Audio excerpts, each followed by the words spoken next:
आज राज्य में सर्वाधिक 1264 जन कोरोना पॉजिटिव चिन्हट। मोट आक्रांतों संख्या 21,099 को वृद्धि। कोरोना जे एते द्रुत गति में माड़ी पारे ताहा जुलाई मासर पॉजिटिव संख्या बुझे सारे।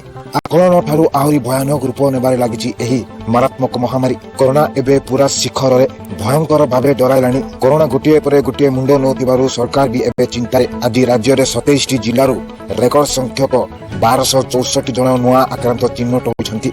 एथि मध्यरु 847 जन क्वारंटाइन सेंटर चिन्हट होइतिबा बेले 417 रोगी स्थानीय अंचल चिन्हट होइछन्ति।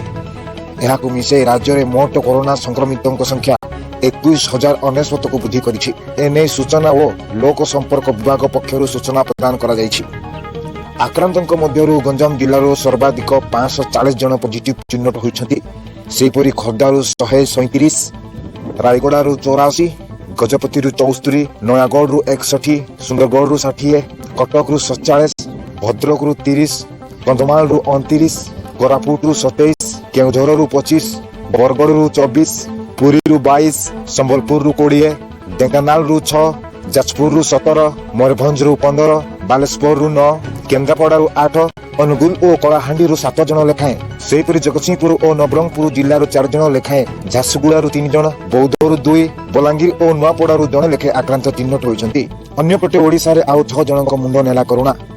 मृतकों मध्यरु गंजाम जिल्लार 5 जन एवं खोर्धा जिल्लार जने आक्रांतों मृत्यु घटिछि।